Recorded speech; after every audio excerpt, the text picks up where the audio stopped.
In this video we're going to be taking a look at the awesome new feature built into the Sony A6700, which is called focus bracketing. We'll also be giving you tips and tricks on focus stacking and showing you one amazing piece of software that is going to blow your mind. Let's jump straight into the video. Now, just before we get into the video, I would just like to point out that focus stacking can get quite complicated, and because it only uses the semi-automatic modes or the manual mode on your camera, it can seem quite daunting. I'm going to do my best to keep this video as simple as possible and guide you in the right direction. So let's jump straight into it. So what is focus stacking?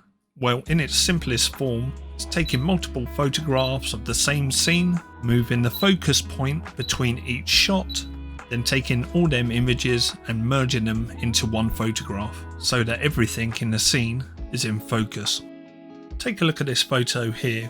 You can see that the blue alien at the front of the photo is in perfect focus, but the yellow canister in the background is out of focus. This is because our focus point, in partnership to the distance between our camera and subjects, is causing at least one of our subjects to be out of focus at all times. It's also important to know that both of our subjects cannot be in focus at the same time, regardless of our camera settings. Of course, we can make the yellow canister in focus by changing our focus point to the yellow canister, but what this does is then puts the blue little alien out of focus. Well, how is it possible then to get both of these subjects in perfect focus? Well, that's where focus stacking comes in. Let me show you the results of focus stacking. And even though none of the camera settings have changed, we've managed to get both of our subjects in perfect focus. We've used the Sony A6700's focus bracketing system to take 22 different photos, and as each one of these photos is being taken, the camera automatically moves our focus point through our scene. We've then used a special piece of software to stack all 22 images into one photo to ensure that every part of our photo is in focus. Now, if this sounds very complicated, you don't have to worry. Most of this is automated with the camera and the software. So let me show you how to do this. The first thing you're going to need is a solid base to work off, so I recommend mounting your camera onto a tripod. Then what you're going to do, you're going to set up your scene, what you want to focus stack, and then press menu on the Sony A6700.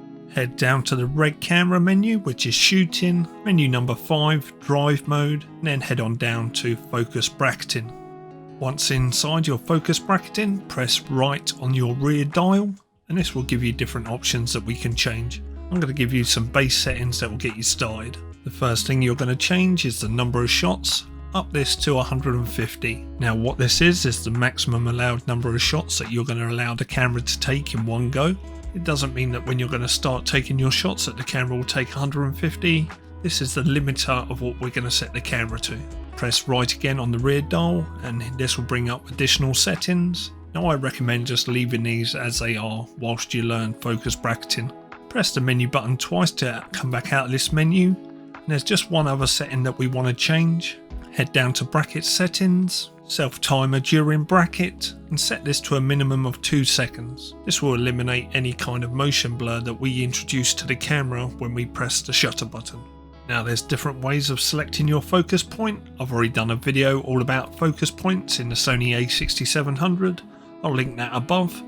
But in this scenario we're going to use the touch to focus on the rear screen of our Sony A6700. So we're all set up, ready to go. We've got our drive mode set to focus bracketing. We've selected our blue alien as our focus point. And all that is needed is us to press down fully on the shutter button and the camera will go through the automated process of focus bracketing. Once the camera stops, you have completed the focus bracketing. Now before we go on to the stacking process of all our images, I'm going to ask for a big favour from each and every one of you. I'm trying to break YouTube's algorithm by getting 100,000 subscribers in 1 week. So if you're enjoying this content, please hit that subscribe button and help me break YouTube's algorithm. Anyway, back to the video. Next you're going to transfer all them images into a folder on your PC or laptop, and then I'm going to show you how to stack them all into one photo. Here you can see that I've transferred all our images into one folder, and if we click on the first image we can see that the blue alien is in focus. and if we click on one of the images near the end, then the yellow canister is in focus. If we click on one of the images in the middle of the series of photos, we can see that our focus point is transitioning from the blue alien to the yellow canister. Next, I'm going to be showing you how to stack all these images into one photo using an amazing piece of software. And the piece of software required is called ZERENE STACKER. It's a dedicated piece of software for focus stacking, and it's absolutely incredible. You get a 30-day free trial to test it out, and it comes highly recommended. I'll put a link to it in the pinned comment and in the description below, so make sure you go download it, and I'm going to show you now exactly how it works. Let's go.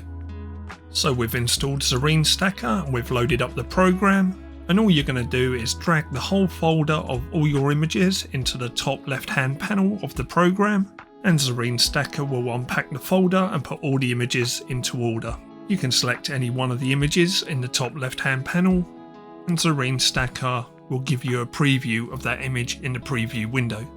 When you're ready to stack all your images together, you go to the top tab which says Stack.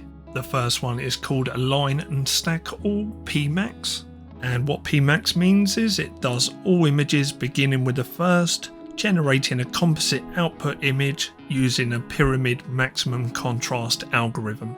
Now if this sounds very confusing to you, it sounds very confusing to me also, but it's just one way it's going to stack all the files together.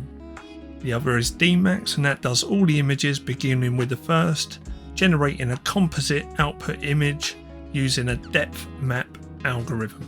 Again, I have no idea what this actually means, it's just a different way of stacking all the images together. Our third option is let the program do both PMax and DMap. And in this case, that's exactly what I'm going to do. I'm going to let the program run through both algorithms, and then I'm going to have a look at both options at the end and decide which one looks the best. Then all you have to do is click this option and the program will start stacking the images for you. It's completely automated. Just above the preview window is our progress bar, and it shows you how much progress is being made on our image stack and how much time is remaining. As this is happening, a second window opens to the right of our preview window, and this is our stack coming together to form one image. If you carry on watching this image to the right, you'll slowly see that all the images are being stacked into focus.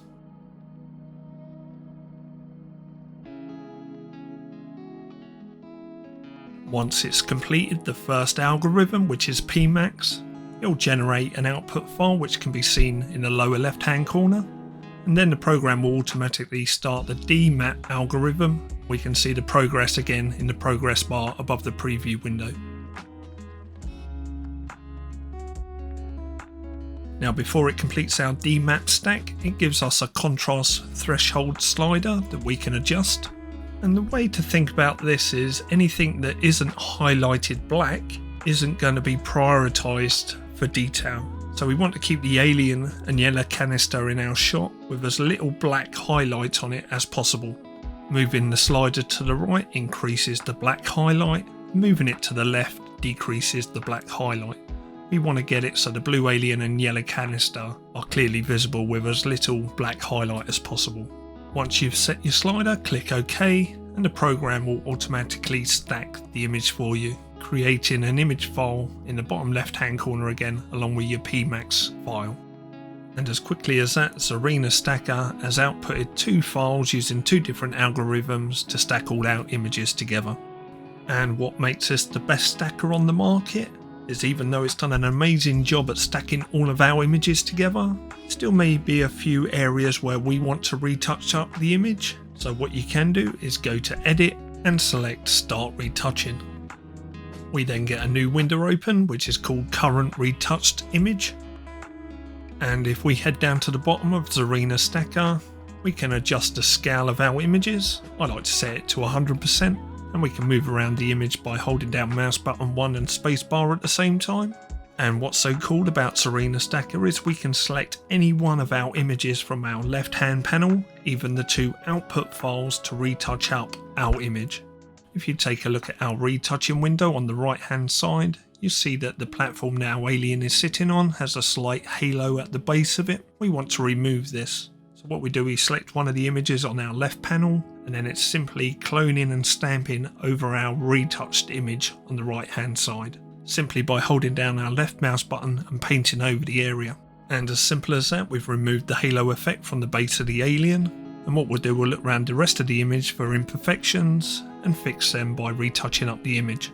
If you look at the arm of the alien, we've got this halo effect going on, and what you can do is select either one of the output files at the bottom, either PMax or DMAP, and you can use that image to retouch up your final image.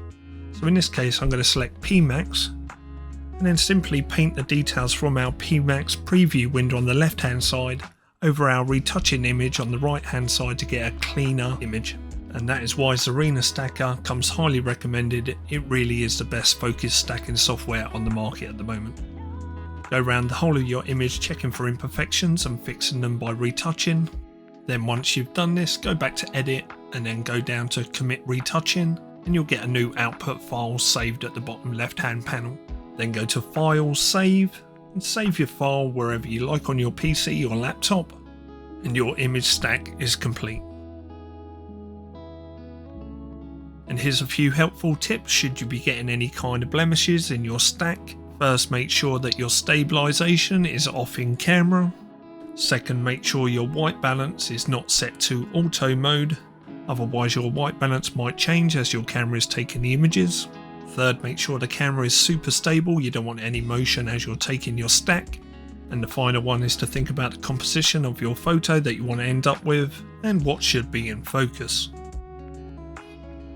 And once you start focus stacking, you'll find a whole new world of photography opens up to you, and the possibilities are endless. Everything from macro photography to landscape photography to astrophotography. You won't believe how you ever got by without focus stacking.